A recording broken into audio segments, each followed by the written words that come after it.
Lahat ng drama, lahat ng tawanan, lahat ng iyong all-time hits. Ang tanging huntahan ng Masangamaw. Number 1 sa Mega Manila, nationwide pa. Broadcasting from TGN, TVH Group of Networks. Dito lang sa inyong iisang himpilan. Cool FM. You are listening to Cool FM. Live from Cool Studios. This is koolNews at noon.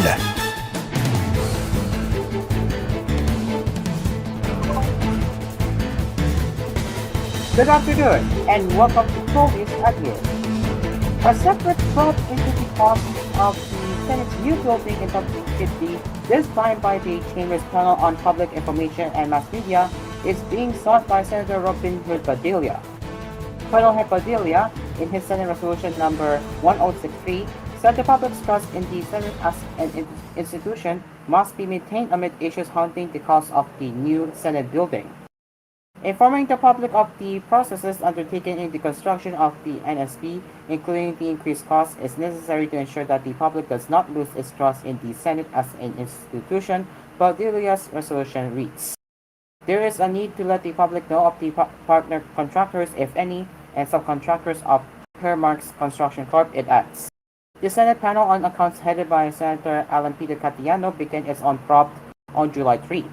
The first hearing was marred by a heated exchange between Catiano and Senator Nancy Binay, who previously headed the panel on accounts. In the same hearing, Catiano insisted that the building's cost would total a whopping 23 billion pesos. Binay, however, cited the Department of Public Works and Highways data showed that it would only reach about 21 billion pesos. To recall, Padilla also sought the suspension of the proceedings after Binay and Catiano's exchange became personal. Catiano, however, said he wanted Binay to have a chance to explain the establishment's funding.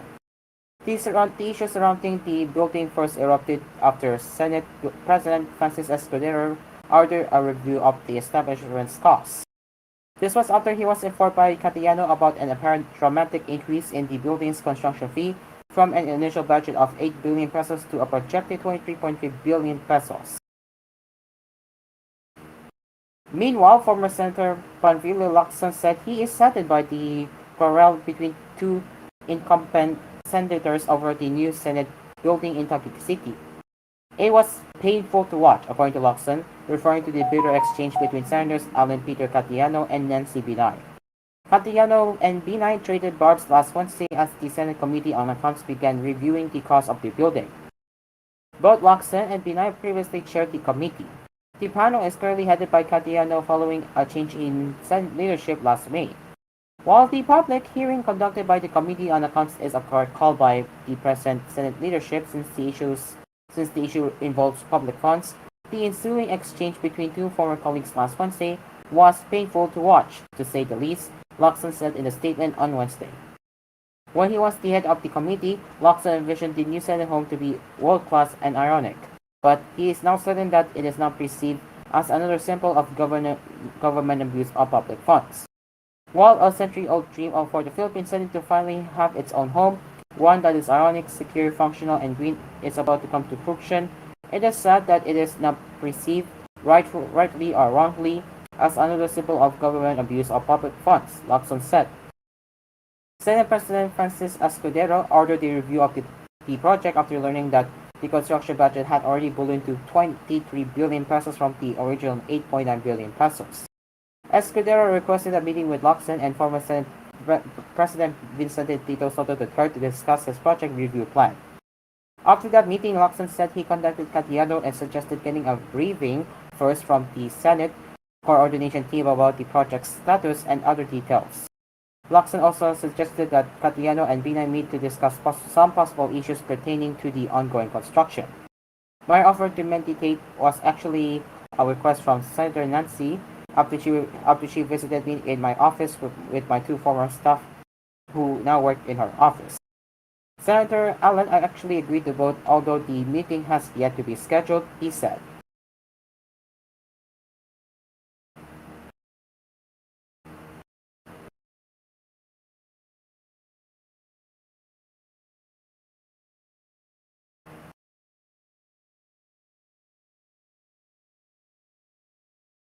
Citing the need to make the Philippines more accessible to travelers, President Marcos has directed government agencies to implement a streamlined e-visa system for Indian nationals wanting to visit the country. He gave the directive in his meeting with the Private Sector Advisory Council's Tourism Sector Group in Mandalang on Wednesday. In posts on his Facebook and Instagram pages, the president also highlighted the government's collaboration with the PSAC to improve tourist arrivals in the country.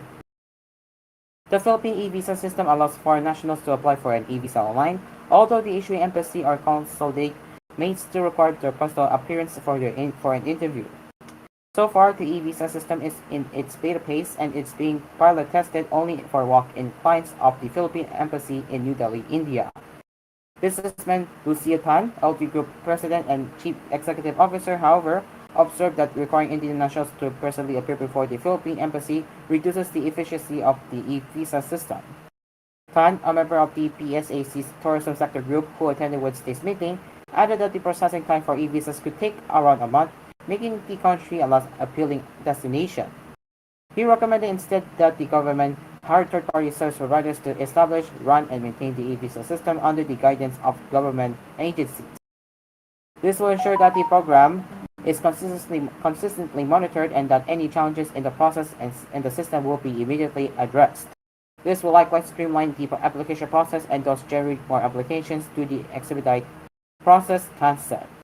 The website of the Indian Embassy in Manila said that around 120,000 Indian nationals visit the Philippines annually, while there are 130,000 of them in the country. The PSAC's Tourism Sector Group stressed the need to improve the e-visa system for Indian nationals as they boost the tourism industry, with many of them repeat visitors who spend an average of 8 nights per visit and spend $100 per person daily. Around 78% of them stay in hotels here, and their activities include business investments, shopping, sightseeing, going to the beach, diving, and visiting friends and relatives.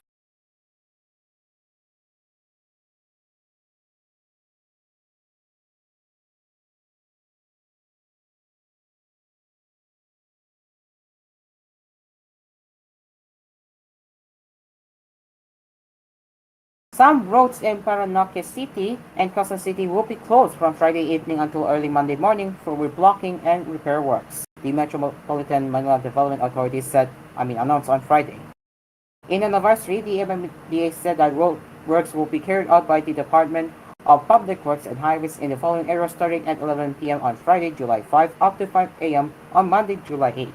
So here are the following locations: Paranaque City at Quirino Avenue, Inner Lane; Quezon City at Sorban Lanutan to Bansalangin, 4th Lane from Center; SJD Rivera Santo Domingo to Damar Loop, 2nd Lane from Center; Bonifacio Avenue, Banlinkasa to EDSA, 2nd Lane from Center; Quirino Highway, Ville Drive to Mindanao Avenue, 2nd Lane from Sidewalk; Tangsora New Era High School to San Ponciano, 2nd Lane from Sidewalk; Santo Domingo Avenue, Simon to Antok, 1st Lane from Sidewalk; Congressional Avenue Extension in front of Rap Chap Sushi House, Truck Lane; North Avenue northbound before Senator Miriam P. Defensor Santiago Avenue, 1st Lane from Sidewalk; Congressional Avenue Extension Bridge to KM15 Truck Lane; Mindanao Avenue southbound in front of JBD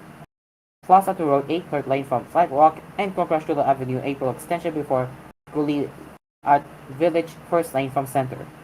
The affected roads will be fully passable by 5 a.m. on Monday, July 8, the MMDA said. It also advised motorists to take alternative routes during work hours.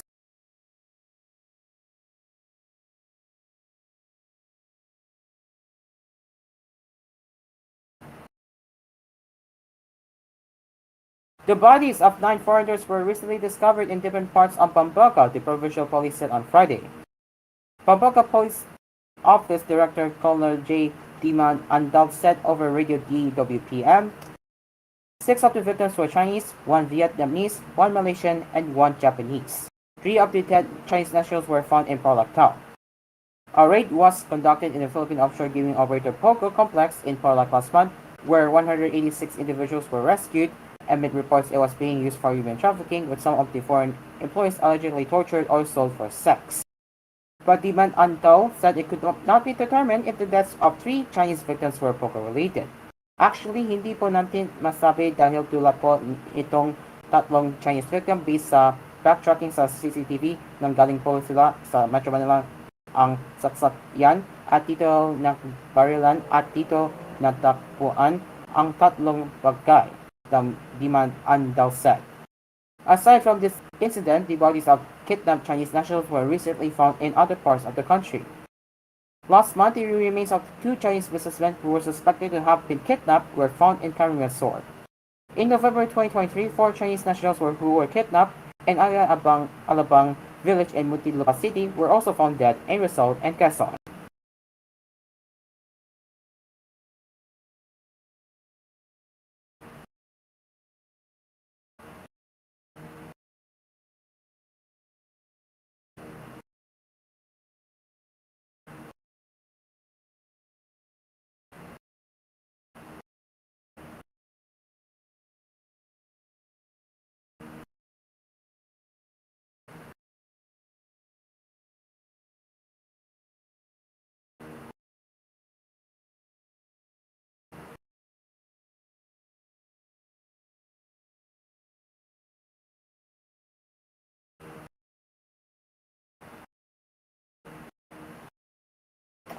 Coming up, as Hurricane Beryl turns toward Mexico after whipping Caribbean. No holiday for Biden as debate crisis cleanup continues. And in entertainment headlines, Thai celebrity couple Bai Fern Bin Chanok Nai Napbak has broke up. As these headlines will continue after these messages.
Welcome back.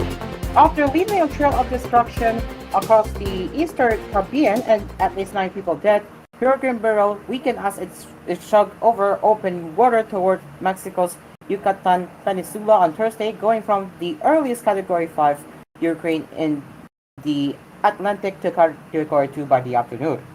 Jack Breven, senior hurricane specialist at the U.S. Hurricane Center, said the biggest immediate threat now that the storm is moving away from the Cayman Islands is landfall in the Yucatan Peninsula.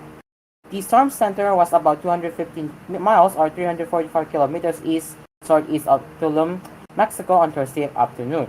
It had maximum sustained winds of 110 miles per hour or 175 kilometers per hour and was moving west-northwest at 20 meters per hour, about 31 kilos per hour. Beryl was expected to bring heavy rain and moderate winds to Mexico's Caribbean coast before crossing Yucatan and re-strengthening in the Gulf of Mexico to make a second strike on northeast Mexico. Separately, the U.S. National Hurricane Center said on Thursday that Tropical Storm Atleta had formed in the Pacific Ocean off Mexico's coast. Atleta, which was located about 190 miles or 310 kilometers from Manzanillo and had maximum sustained winds of 40 meters per hour or 65 kilometers per hour, was forecast to head away from land and dissipate by the weekend. As the wind began gusting over Tulum's white sand beaches on Thursday afternoon, 4 reels with megaphones rolled in along with the sand telling people to leave. Tourists snapped photos of the growing surf, but largely left as Beryl was expected to make landfall south of Tulum early on Friday.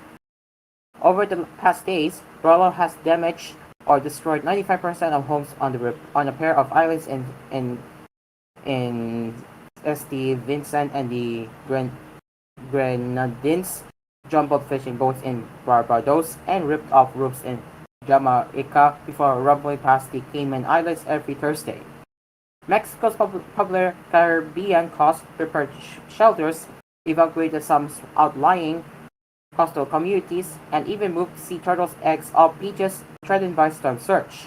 In Playa del Carmen, most businesses were closed Thursday and some were boarding up windows as tourists jogged by and some locals walked their dogs under sunny skies. In Tulum, authorities shut things down and evacuated beachside hotels. Francisco Bencomo, general manager of Hotel Yumi in Tulum, said all of their guests had left. With these conditions, we will be completely locked down, he said, adding there were no plans to have guests return before July 10th.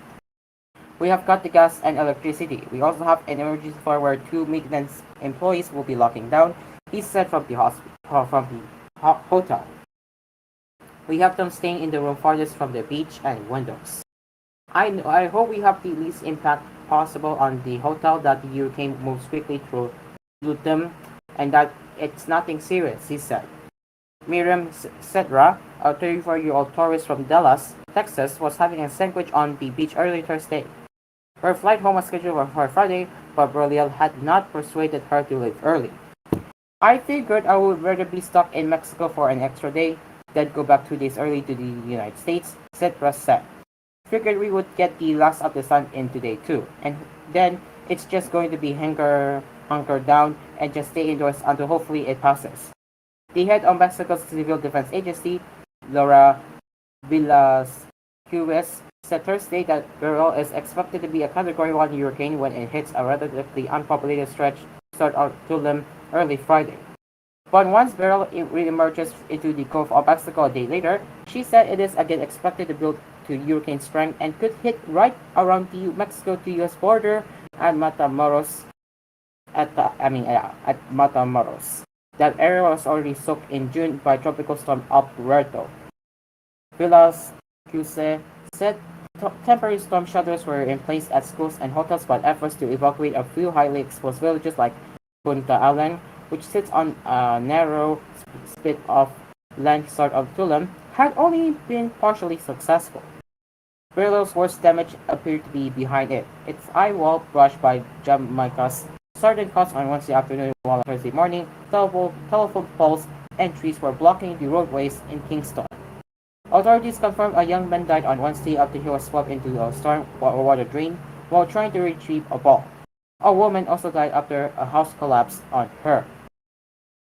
Residents took advantage of a break in the rain to begin clearing debris. 65% of the island remained without electricity, along with a lack of water and limited telecommunications.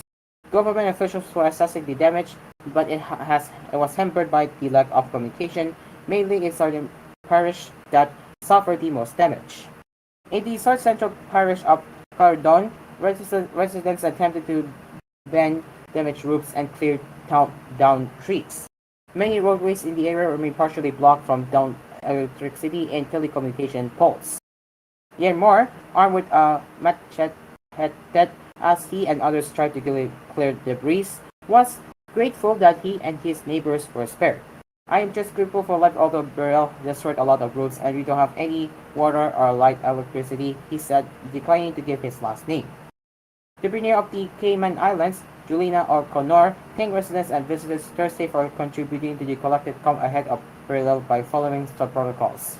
Michelle Forbes, the St. Vincent and Grenadines director of the National Emergency Management Organization, said that about 95% of homes in Mayriu and Union Island have been damaged by hurricane burial.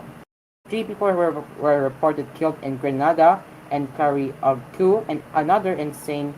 Vincent and the Grenadines, officials said. 3 other deaths were reported in northern Venezuela, where 4 people were missing, officials said. One fatality in Grenada occurred after a tree fell on a house, carrying James, the environment minister, told the Associated Press. St. Vincent and the Grenadines Prime Minister Ralph Gonsalves has promised to rebuild the archipelago. No holiday for Biden as while Americans were celebrating July 4th holiday with fireworks and feasts, he on Thursday continued to face explosive fallout from his debate against Donald Trump that has left many Democrats hungry for a replacement.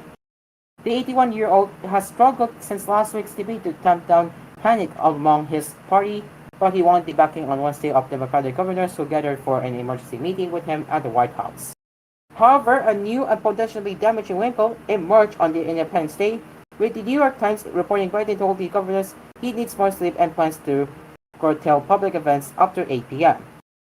The revelation was according to 2 participants in the meeting, the Times said, and could further fuel rumblings within the party about finding a replacement candidate for November's election. With polls showing Republican Trump extending a narrow lead after last week's debate, Biden finds himself under pressure as never before to demonstrate his capacity to lead. I had a bad night, Biden acknowledged to Wisconsin's civic media in a pre-recorded radio interview that aired Thursday. I screw up. I made a mistake, he added. That's 90 minutes on stage. Look at what I have done in 3.5 years. And finally, in entertainment news, Thai celebrity couple Bifern Pimchanok and Naphat had decided to part ways as confirmed by the actor himself, citing his mother as the reason for the split, as he also affirmed that there was no third party involved. Nine was in tears as he broke the separation news to Thai media, saying he and the actress had decided to go back to being just friends. We stepped back to be friends. We're not angry at each other.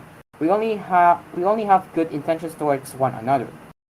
There is no third party for sure. I don't regret anything that happened. In my heart, she is the best woman, said the actor in Thai. Without diving into details, the 28-year-old actor mentioned his mother as one of the contributors to the breakup, saying, "It's my fault that I couldn't balance my relationships well," referring to his relationship with his mother and his now ex-girlfriend. Nine stressed that he holds a great deal of love and respect for Biden. And that is it for koolNews at Good. As always, you can send a news tip to us at tvh.philippines.news@gmail.com. And we will have more headlines later with koolNews at 4 p.m. later. Until then, I am Aspir, and this has been koolNews at noon. Good afternoon.